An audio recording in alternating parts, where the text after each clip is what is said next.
একটা চিরন্তন বাস্তব সত্য কথা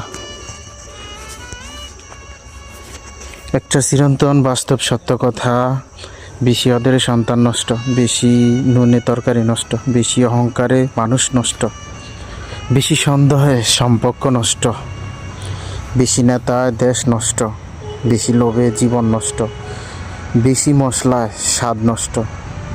অতিরিক্ত আসলে কিছুই ভালো না। আমরা যা করি অতিরিক্ত কোনো কিছুই আসলে ভালো না।